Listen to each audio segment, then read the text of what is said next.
My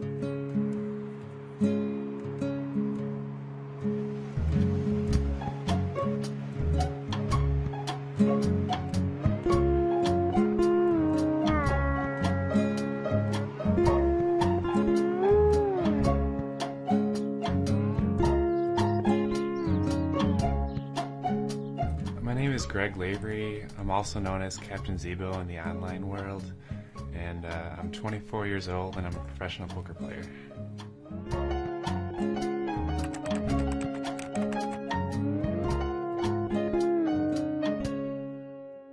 I grew up in Illinois, in a suburb of Chicago. I was always, like the smart, nerdy kid, I guess, that didn't have many friends. And I was always into computers and video games. And, I would play GoldenEye for Nintendo 64. And while most people were playing multiplayer, when I was by myself, I would sit there and try to get the fastest times possible. And, I did this for 2 years straight, 2 or 3 hours a day, just playing the same video game over and over, trying to perfect my scores and, beat Facility, Double O Agent in 59 seconds, and just silly things like that. So those were my hobbies when I was growing up. When I first wanted to play online poker for a living, I was working at McDonald's, making $6 an hour.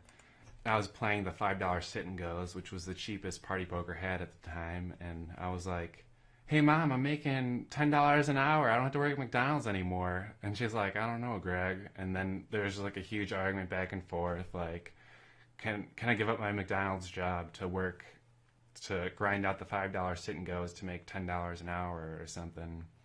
I really wanted to, make as much money as I can playing poker, because it was like playing this video game that I used to play for free for 2 years, and now it's like the same thing. I'm playing this video game and all of a sudden I'm making money. And I thought, I had to keep this gravy train going. I would log in every day and, play for 4 or 6 hours. Sometimes I'd play, a 24-hour session on the weekend when I didn't have anything else to do. And, all I wanted to do was play poker. Like, I didn't care to leave the house. I didn't care to go hang out with friends. All I wanted to do was get good at poker. And I was just completely obsessed with it. And sometimes when you get carried away with something, you just can't stop playing.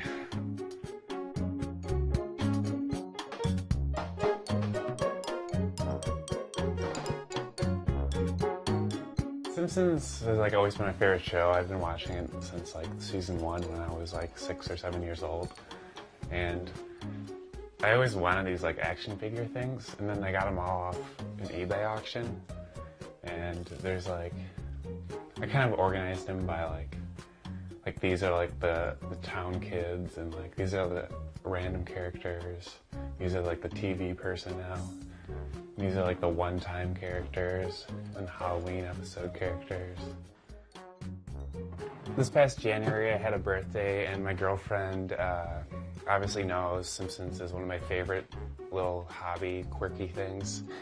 And she threw a Simpsons birthday party, and she sewed this hat. It's a little Homer hat. And that was my birthday hat I wore. So, she's pretty good like that. The moment when I was like, this guy is really cool, was actually at his sister's wedding. And they had a DJ and everything, so there's a dance floor. And Greg goes out there and just starts cutting a rug. It was hilarious. Because he's 6'7" and gangly as all get out. And he was doing the robot and all this stuff. It was really funny.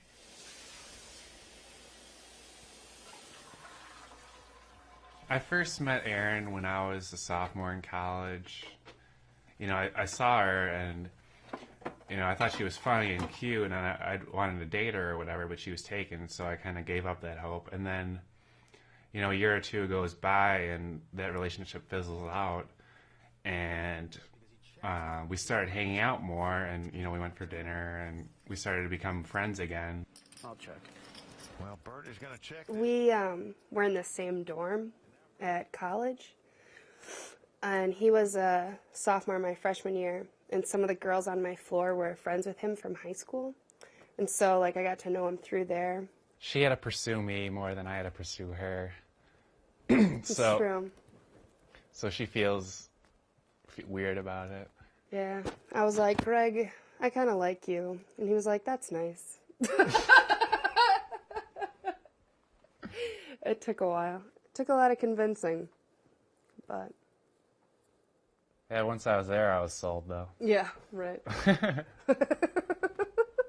Since we moved in together, it's just been a lot of fun, because she was my first real girlfriend. I never had a girlfriend before her, and I think I hit the jackpot right off the bat. I didn't know anything about poker before I met Greg at all. Like, I didn't even know, like, you could play poker online, any of it. I didn't know anything about Texas Hold'em, anything. At first, I thought it was kind of a bad idea, just because it seemed like a really easy way to, like, lose yourself and a lot of money. And so at the beginning, it made me really nervous. But then talking more to Greg about how it is that he plays and how it is that he checks himself and everything with his finances and with not getting carried away or tilted and stuff like that, I started to have a lot more confidence that he was approaching it more like an investment rather than a gambler.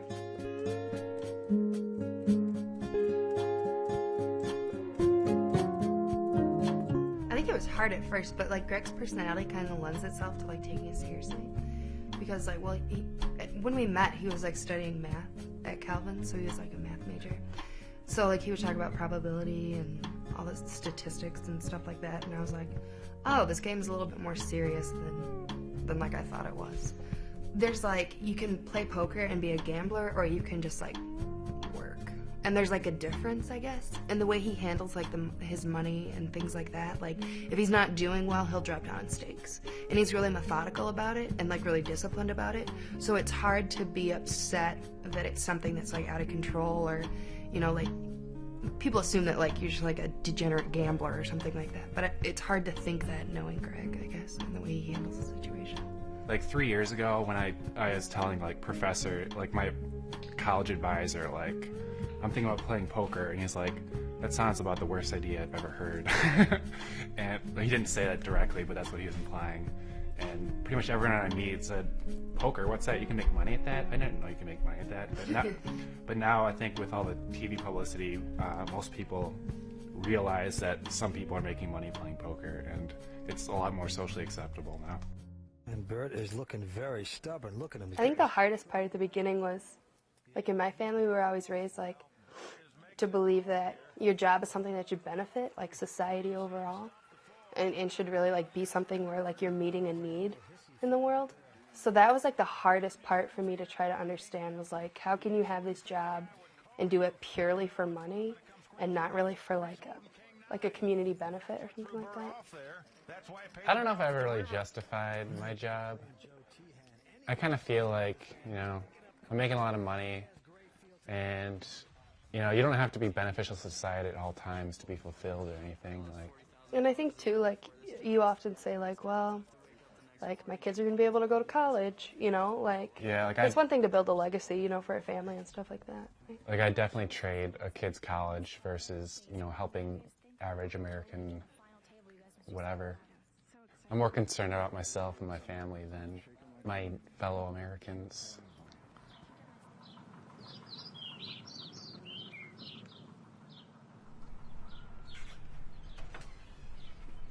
Kind of the goal, once I started making, you know, good money with poker, was to make as much money that I would never have to work again unless I wanted to. I used to do all the calculations to figure out, you know, if I retire at this age with this amount of money, how much money will I have per year, and adjust for inflation. And I did a lot of researching to see how much money I needed to not have to work again. And then I kind of worked towards that goal playing poker, and that's when I was really playing poker nonstop for the most part. You know, I was trying to reach that goal, and I kind of feel like I hit that goal, and I'm not really too worried about money anymore.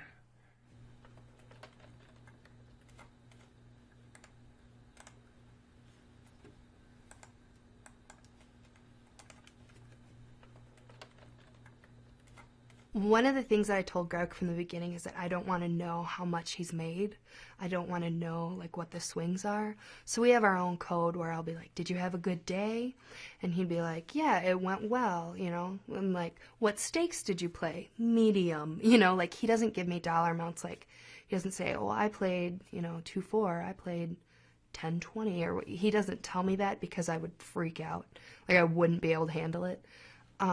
And he's never told me how much he's made, and I don't know. Like, our agreement is, like, if you can pay the rent checks, then do whatever you need to do. Like, I don't ever ask him about those things, and I've told him straight out that I don't want him to tell me those things.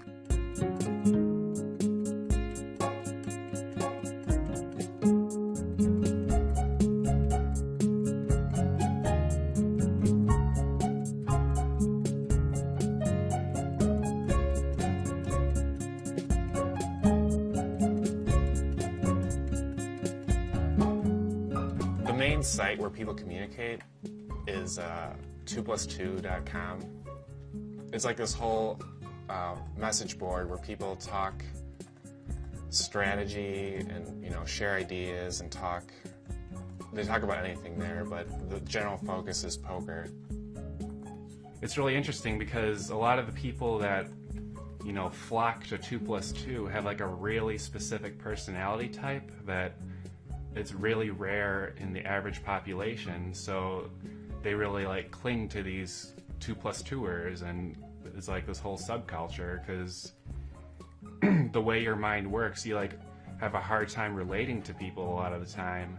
I think social situations have always been really hard for Greg, to be out with people, because he gets really tired and he doesn't really like to be away from the house a lot. He's a total homebody. So I think it's been really good because the forums and the community of poker have given him a way of having relationships with people and being challenged by other people and being able to interact with other people, but not necessarily having to like leave the house. Like there'll be a time where like a week or two will go by and I haven't left the house and all I've done is play poker and watch TV, which to most people probably sounds awful, but I'm fine with that. Like, I'd come home from work or from class, and he'd be like, you know, what did you do today? How was your day? What was class about? And I'd be like, what happened on the forums? And, like, I didn't know anything else to ask him about his day except for what happened on the forums. Aaron's at best tolerating my relationships that I've made with all my internet friends. She probably secretly thinks I'm a huge nerd because, you know, a lot of the people I talk to on a day-to-day basis I've never even met, and I don't even know if they're a real person or not. For a long time, I didn't think it was like a valid career. Like, these people on 2plus2 weren't real people because, like, they're just always on the computer or whatever, you know? And so it's funny to actually, like, put it into the context of, like, real people. Like. Online poker community is a very small community, but within it, you can get very famous to the point where people are like starstruck if they see you. The first time I met Phil Gaffon, the guy that lives in Madison, I was definitely starstruck, and You totally were. I was really nervous the whole time, even though, you know, we both played similar stakes. I mean, he plays higher stakes now than I do, but, you know, we both gone through pretty much the same thing, and I was still starstruck. I was like, oh, it's Phil, he's the best player in the world, or one of the best players in the world. Like, oh my God. You were like a preteen girl at an NSYNC concert or something. You were so nervous, you're like, what should I wear? It wasn't that bad, but... I mean, I've been stopped in Vegas plenty of times by people that are just like, wow, are you Phil? And can I take my picture with you? There are certainly some mega stars in the online poker community, particularly anyone who plays the high stakes games on Full Tilt or on Poker Stars and plays a lot of hours is going to get a lot of attention. It was weird to start having fans, like fanboys, people watching my games and go Prinny Raid and having multiple MVG threads about me. It was kind of surreal just to see my name out there like that. Because there's so few games that run high, like high stakes. you're gonna have names that people will recognize. So there's definitely an ego thing there too, because there's a lot of grudge matches between like high stakes players. Like I've definitely played in a few grudge matches before, and you have like an audience, and sometimes you want to like play up to the audience and stuff. But that's like another thing, like getting that online image and stuff. I think my image is already gone all the way down as far as it can go. What makes you say that? Well, there was that one time. I feel like this is gonna be an embarrassing story. Yeah. Great. Just get it out there. There was that one time where we were somewhat sexually inexperienced, i.e., we were both 20. I was a 22-year-old virgin, and I was like, I can't figure out how to have sex. And I'm like, you guys should give me some tips about how to have sex, because I don't know what I'm doing wrong, but it's not working. Yeah, that was a disaster.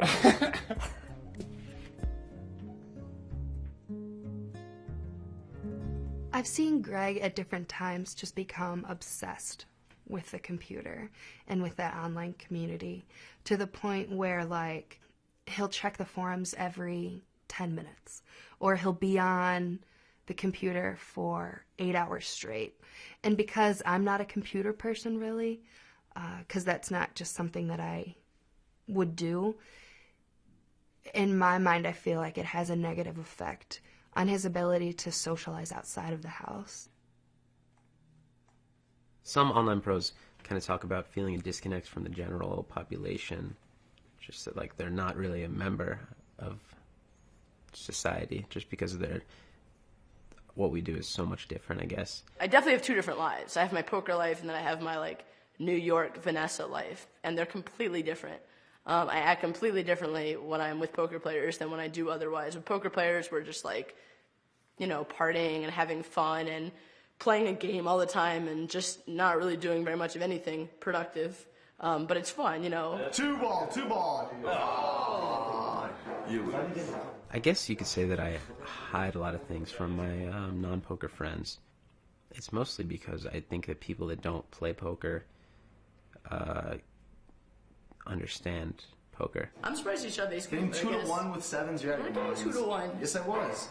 I was getting 2-1. Dude, you lost. Even if you explain it in depth very carefully to a smart person who doesn't play for a living, I think that they can't really understand what goes into it. Like, a lot of times I'll find myself talking to somebody that isn't a professional poker player. That's, one of my friends that's a civilian, if you want, whatever you want to call it. A person, actually, really. Just we're the strange ones. When you're talking with other poker players, they kind of just get that, well, the money is just about keeping score. It's got less to do with, hey, I made X amount of huge dollars or whatever. It's, hey, I was playing 25-50 and I won $17,000 or whatever. That's just how we keep score. So it's easier for us to throw around those kind of numbers, whereas, if you happen to be talking to, a normal person, and you say, hey, I made, $18,000 last night, they can't relate to that. The way to deal with it is to not really think about it in terms of real world money. When you lose a buy-in at 2-4 PLO, that's $40,000. You could say, okay, I could have bought a car with that, but if you catch yourself doing that, you're not in the right mindset to play, because what it is a buy-in, and it's not money that you have to spend, it's money that you use for work. So it's not, you couldn't have bought a car with it, you needed it to work. The swings of online poker are probably really crazy for the average person. My best month I ever had was about $230,000, and the worst month I ever had was I lost $80,000. The best day I ever had was I won about $55,000 or $60,000, but the worst day I ever had was I lost about $95,000. It's pretty tough to lose $95,000 in a day just playing cards. It's a hard thing to, realize, like, wow, I just lost, a house almost. Obviously, poker is a game where luck seems to be a common buzzword. Bad players depend on it. Even good players they think that it's important. But very good players realize that luck is not the most important thing. Luck is simply a manifestation of random events occurring. You get your money in as a 95% favorite. Your opponent has 2 outs left on the river. And those 2 outs are going to come sometimes. Not very often, of course, but sometimes. David looking for a 6-ball. And he hit it! Oh, wow! The difference between 100% and 95% is devastating sometimes. It can bring sane people, into the crazy house.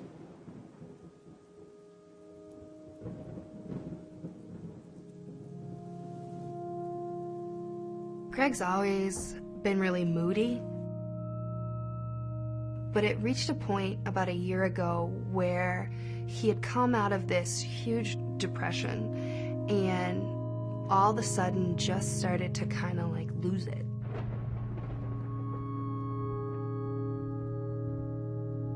One of like the biggest changes I've ever gone through in my life was when I had like my bipolar breakdown and I had to go to the hospital for it.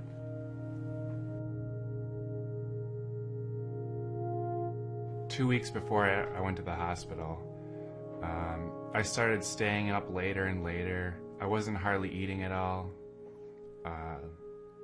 I would go to my computer and just like type thoughts as fast as I possibly could.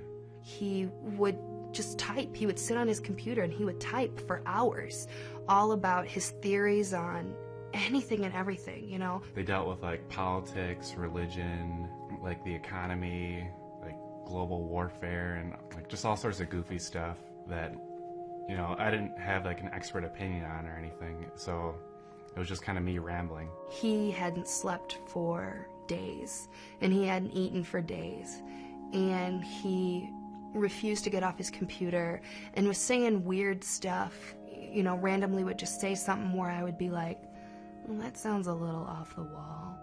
Throughout the whole time, you know, Aaron knows something's wrong, and I wasn't too concerned about her just because I feared for my life. I thought America was going to end. I thought we were going to get bombed or something. One night I went to bed and said, if you don't sleep tonight and not go on your computer, then tomorrow we're going to go to the hospital. And he said, oh yeah, I'll do that, just don't take me to the hospital. And so I went to sleep thinking that he would watch TV or do whatever he needed to do until he fell asleep. And then in the morning I'd wake up and, you know, we could start to calm down a little bit. But I woke up in the morning and he was still typing away on his computer, and he was like, we need to get out of town now. I was like, what are you talking about? All of a sudden one day I told Aaron, we need to leave for Sweden, and we have to take a plane right now, and we're leaving right now. There's just going to be a fallout here, and everyone's going to die, and I don't want to tell you this because as soon as I tell you, then you're morally responsible, but you need to get on a plane with me right now, no questions asked, and if you don't, then I'm just going to leave you. And at this point, Aaron realized, you know, there's a serious problem that we have to deal with right now. It was really scary. It was a really scary situation. It felt like I was in prison, and it was like a really scary experience because, you know, I didn't know if I was ever going to get out again or not because, like, you can't always trust exactly what they're saying when they're also, like, restraining you. When I first went and saw him, it was kind of scary because he was so pale. And you could tell that he had slept a lot, which was good, but didn't look any better for it. And he just looked like a hurt little kid, you know, like a scared kid.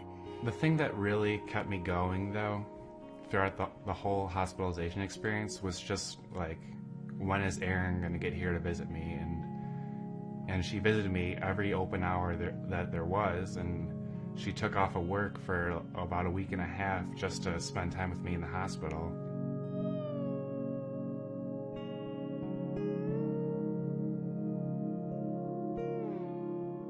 That basically like meant the world to me in there because, you know, I thought if I was gonna be stuck there forever, once like Aaron stopped coming, I was like, that would be the time that I was like locked away forever and like lost all contact with people I know.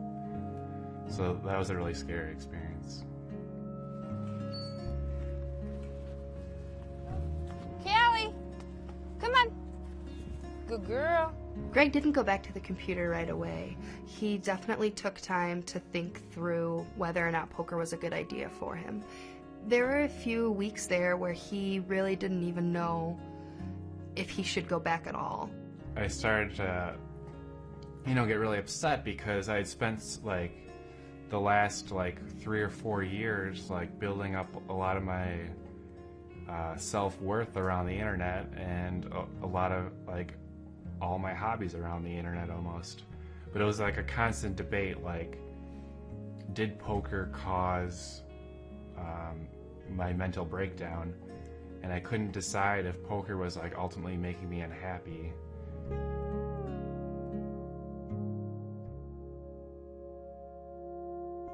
As of right now, I decided I'm still going to play poker for a little while longer, but ultimately I don't think I'll play that much longer. Only a couple more years.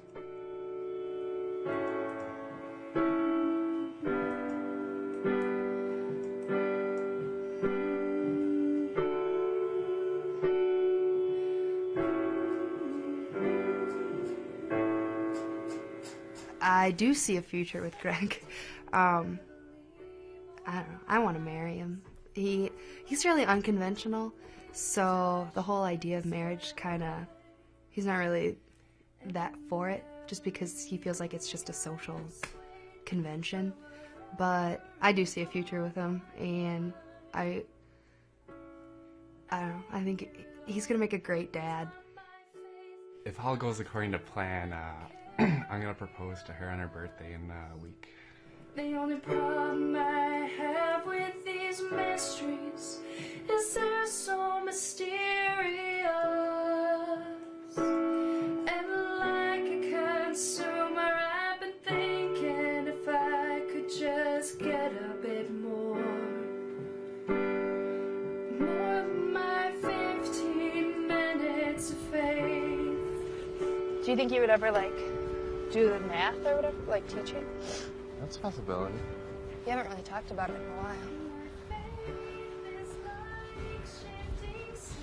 Yeah, that probably won't happen.